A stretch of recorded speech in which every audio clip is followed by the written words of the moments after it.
Donc, d'abord, merci d'être avec nous aujourd'hui. Je me présente Anne-Sara Daigle-Martin, responsable de promotion et d'information sur les études à la Faculté des sciences et de génie de l'Université Laval. Je suis accompagnée aujourd'hui de deux collègues, Étienne Giguère et Nathalie Garneau, qui vont être là pour m'aider à répondre à vos questions. Je tiens à mentionner, là, à préciser en fait que la séance d'information aujourd'hui est destinée aux étudiantes et étudiants ayant fait leurs études au Québec.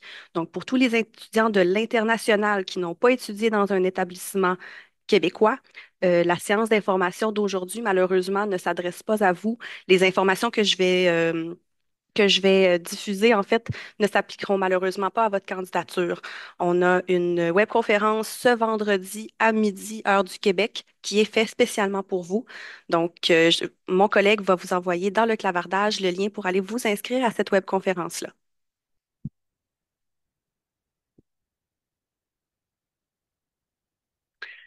Donc, avant de commencer, faisons un petit survol de la rencontre d'aujourd'hui. Donc, je vais vous faire une brève présentation de l'Université Laval. Je vais vous présenter également, évidemment, la Faculté des sciences et de génie, qu'on appelle plus communément la FSG. Vous allez voir, si vous venez étudier à l'université, on utilise beaucoup des acronymes. C'est plus simple de cette façon-là. Donc, si je fais référence à la FSG, sachez que je parle de la faculté. Je vais vous présenter les baccalauréats en génie, en technologie de l'information et en sciences pures et appliquées qu'on offre à la FSG, leurs critères d'admission. Je vais également vous présenter quelques bourses qui pourraient être très, très intéressantes durant vos études pour finir avec les procédures d'admission, donc comment déposer une demande d'admission chez nous. Et on va poursuivre par la suite avec une période de questions. À ce moment-là, ça sera possible d'ouvrir vos micros, d'ouvrir vos caméras et de nous poser vos questions de vive voix si vous le désirez. Sinon, le Q&A de Zoom sera aussi disponible là, si vous souhaitez poser vos questions plutôt par écrit. Donc, l'Université Laval. Saviez-vous que l'Université Laval était la plus vieille université francophone en Amérique?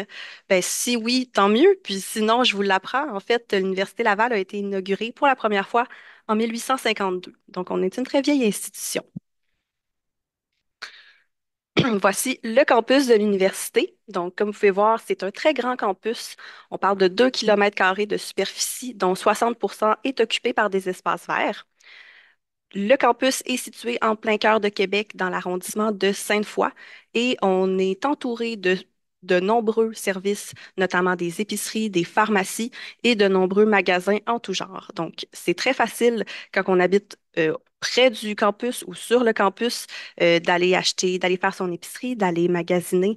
Donc, on est très bien desservi et d'ailleurs, on est très bien desservi aussi par le système de transport en commun de la Ville de Québec.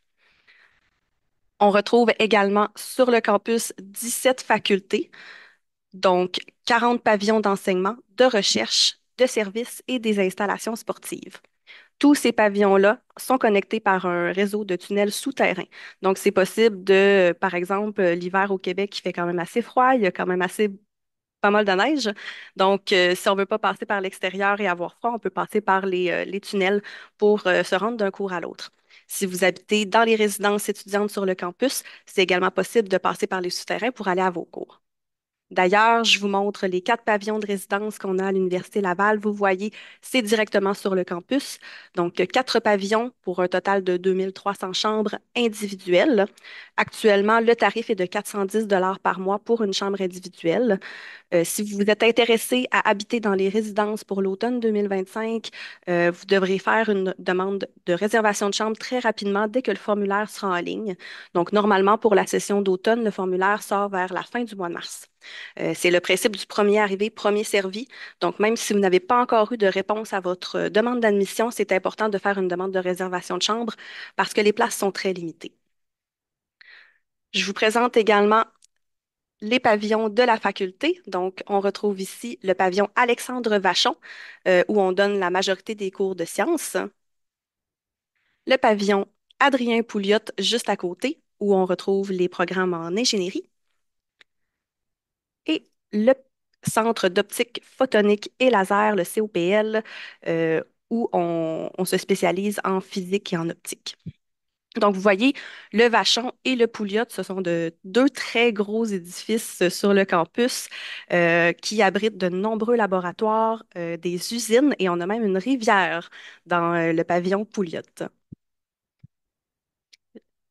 si jamais vous n'êtes pas venu les visiter aux portes ouvertes qui avaient lieu samedi dernier, il y aura d'autres portes ouvertes le samedi 8 février et on fait la visite de la plupart de nos laboratoires et même la rivière là, dont je vous parlais. Donc, si on s'attarde un petit peu plus à notre faculté, la FSG, j'aimerais vous présenter d'abord un petit vidéo de 15 secondes pour vous faire un survol de qu'est-ce qui vous attend.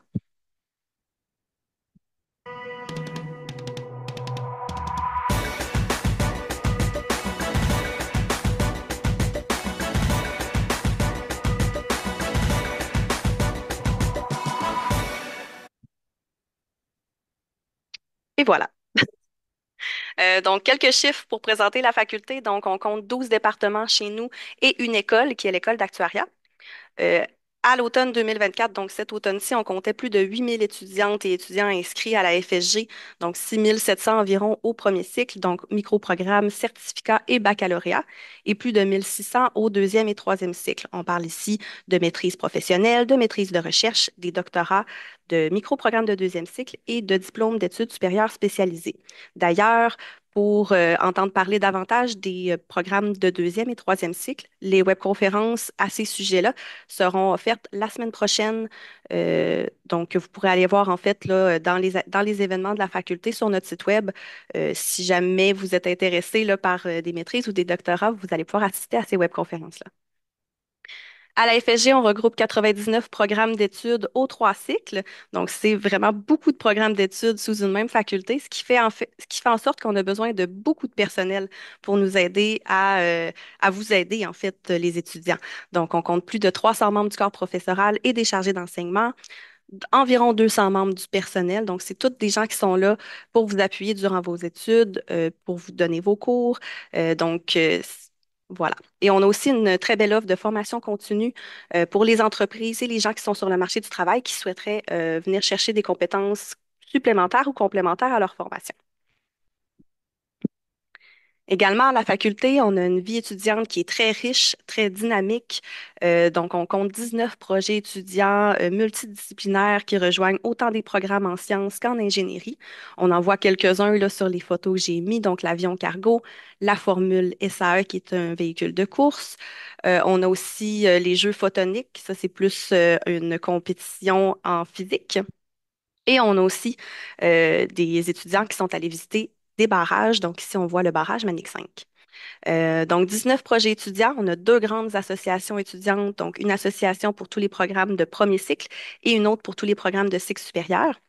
On compte 29 associations étudiantes départementales. Donc, ça, c'est vraiment des associations étudiantes spécifiques à chaque programme pour vous organiser des 5 à 7, des moments réseautage, des parties et de nombreuses occasions là, de réseauter et de faire un cercle pour vous entourer là, au niveau, par exemple, après ça, pour aller trouver un stage, pour trouver un emploi.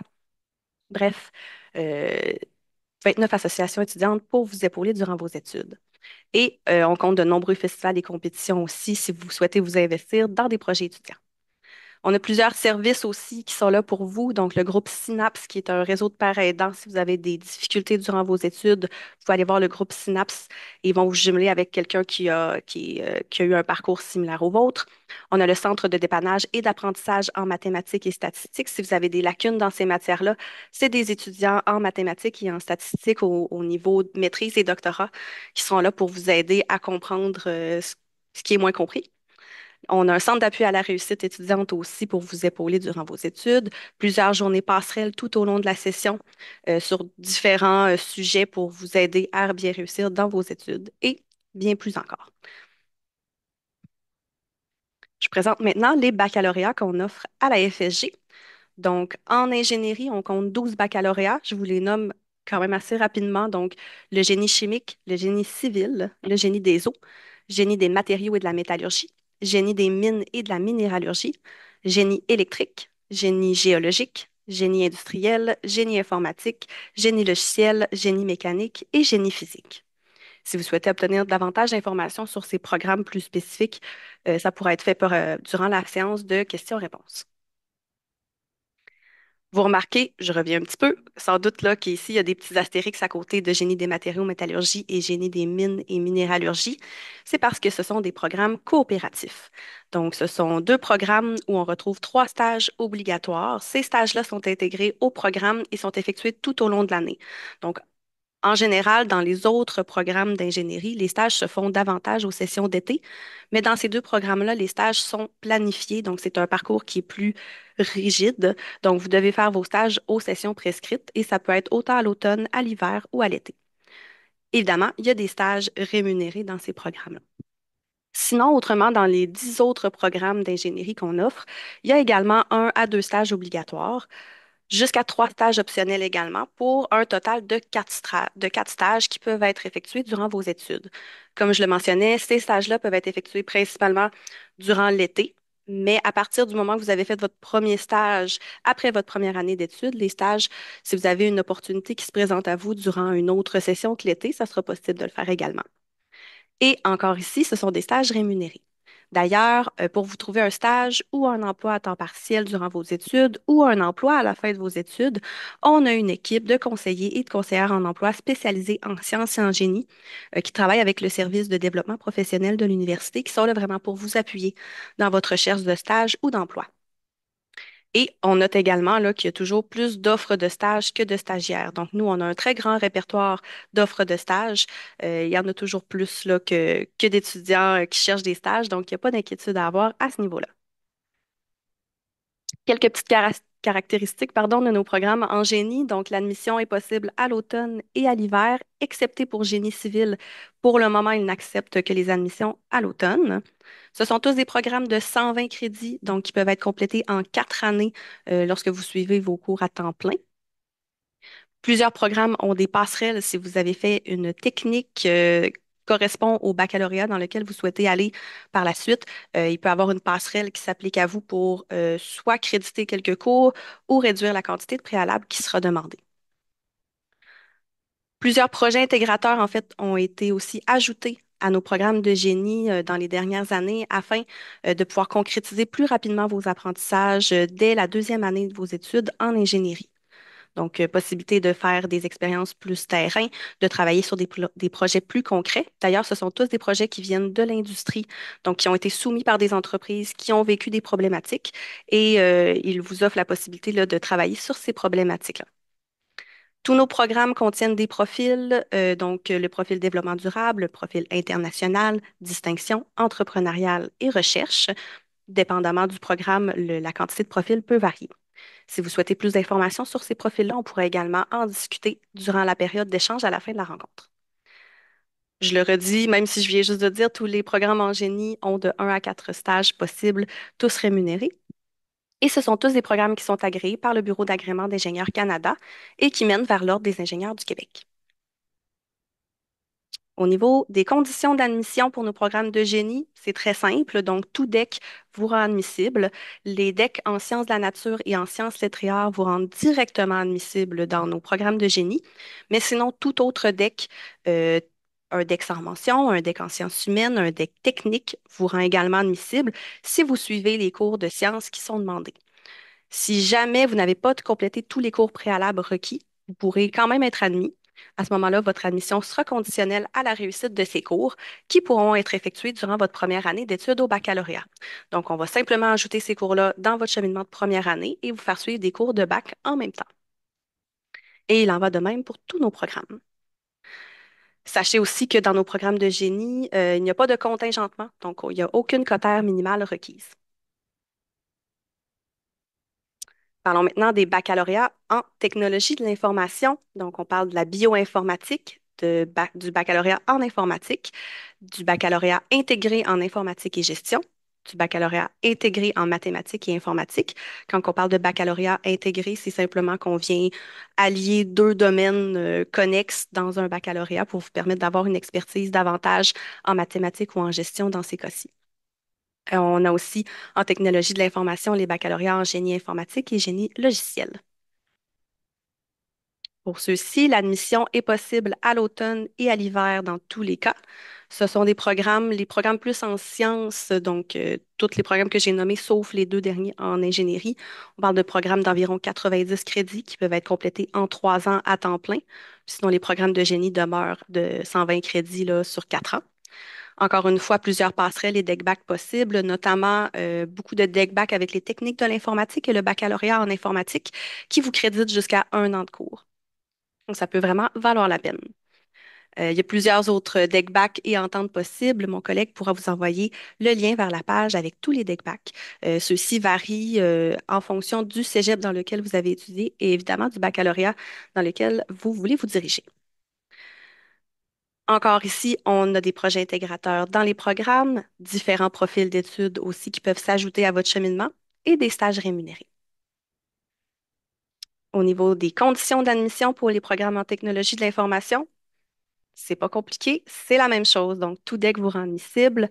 Euh, et si jamais vous n'avez pas complété tous les cours de sciences, donc généralement, c'est des cours de mathématiques qui sont beaucoup demandés dans les programmes en technologie de l'information.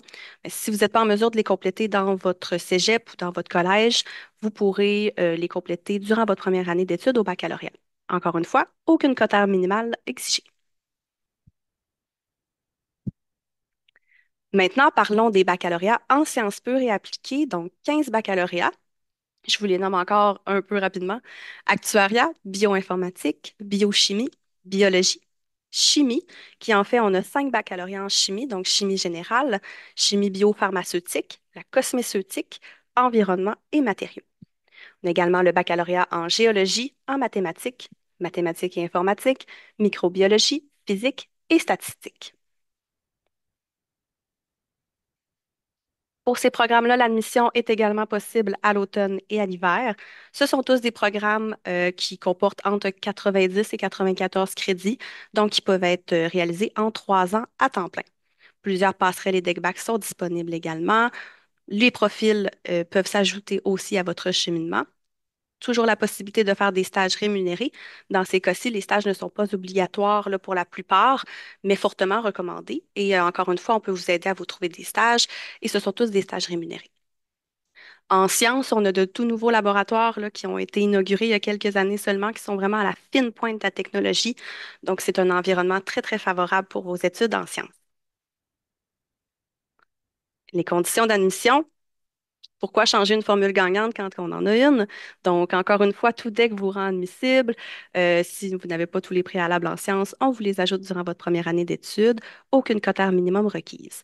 On recommande quand même, dans la mesure du possible, de compléter les cours préalables en sciences dans votre cégep pour une question financière ou aussi une question de cheminement universitaire. C'est sûr que si on rajoute des cours à votre cheminement de première année, c'est possible que ça décale. euh, votre cheminement type, peut-être retarde un petit peu la diplomation, mais on est très accommodant, on est très flexible par rapport à ça. Donc, voilà. Ça fait le tour pour les programmes en sciences et en génie. Je présente quelques bourses maintenant. Donc, je vous ai mis ici le lien. Vous voyez le bbaf.ulaval.ca. Donc, là-dessus, vous allez voir, c'est un répertoire de bourses, en fait, euh, donc, si vous pouvez aller voir, il y a de nombreuses bourses qui pourraient correspondre à votre situation. Si jamais les bourses que je vais vous présenter dans quelques instants ne correspondent pas, on vous explique très bien aussi les prêts et bourses du gouvernement du Québec. Si jamais vous voulez faire une demande de prêts et bourses, vous ne savez pas comment vous y prendre, ben, sur le site du PBAF, c'est très clair. Vous pouvez faire une simulation également. Puis sinon, vous pouvez aller voir, faire des recherches avec différents critères pour voir s'il y a des bourses qui correspondent à votre situation. Autrement, moi, je vais vous parler des bourses Perspectives Québec parce que tous les baccalauréats en génie et en technologie de l'information sont admissibles à cette bourse-là. On parle de 2500 dollars par session réussie. Donc, au total, 15 000 dollars pour un programme de 3 ans et 20 000 dollars pour un programme de 4 ans. Et juste pour vous préciser la chose, les droits de scolarité pour une session à temps plein de 5 cours sont d'environ 2 000 dollars. Donc, vous comprendrez que cette bourse-là rembourse vos droits de scolarité. Sinon, à la faculté, on offre également de nombreuses bourses d'admission, des bourses en cours d'études. On parle de près d'1 million de dollars qui est octroyé en bourse chaque année. Donc, vous pouvez aller voir sur le site fsg.ulaval.ca/bourse pour voir l'éventail de bourses qu'on offre chez nous. Sinon, au niveau des processus d'admission, donc pour vous, étudiants ayant fait vos études au Québec, c'est assez simple. Euh, Si c'est votre première demande d'admission, vous allez devoir d'abord vous créer un compte sur mon portail et répondre aux différentes questions. Ensuite, évidemment, on remplit le formulaire de demande d'admission. S'il y a des documents pardon, qui sont exigés, vous allez avoir une section avec la liste des documents demandés. Vous allez simplement devoir les téléverser. Si vous avez fait uniquement des études collégiales, donc vous avez fait votre secondaire, votre cégep et vous êtes maintenant rendu à venir à l'université, vous n'aurez à peu près pas de documents à nous fournir. On va aller chercher nous-mêmes vos relevés de notes auprès de votre établissement d'enseignement. Donc, vous allez voir, c'est très, très simple. Et finalement, évidemment, on paie les frais d'ouverture et d'analyse de dossier pour que votre demande d'admission soit considérée et analysée. On parle d'un 99,50 qu'il faut payer pour que ce soit fait. Sachez que vous pouvez faire jusqu'à deux choix de programme pour une même session. Donc, c'est une seule demande d'admission par session. Vous pouvez inclure deux choix de programme dans celle-ci. Si vous voulez vous déposer une demande d'admission dans un programme contingenté ou dans un programme à capacité d'accueil limitée, ce sera possible de mettre deux de ces programmes-là dans votre demande d'admission et d'ajouter un troisième choix de programme non contingenté. Je répète, les programmes que je vous ai présentés aujourd'hui ne sont pas contingentés. Ensuite, donc c'est ça. Donc, pour que votre demande soit considérée, vous devrez déposer vos choix de programme et payer les frais d'ouverture et d'analyse de dossier dans le respect des dates limites de dépôt qui seront indiquées dans votre dossier d'admission. Vos choix de programme seront ensuite analysés indépendamment l'un de l'autre et vous recevrez une réponse pour chacun de vos choix. C'est ce qui fait le tour de la présentation que j'avais prévue aujourd'hui. Donc, je vous remercie de m'avoir écouté. Je vous présente ici les différents médias sociaux de la faculté. Vous pouvez aller nous suivre. On partage souvent des activités qu'on fait, des projets étudiants, des bons coups. On présente nos professeurs. Donc, il y a vraiment une foule de choses à aller voir sur notre page YouTube. On a également plusieurs vidéos qui expliquent c'est quoi nos programmes d'études. Donc, je vous invite à aller faire un tour sur nos différents médias sociaux pour voir qu'est-ce qu'on fait chez nous.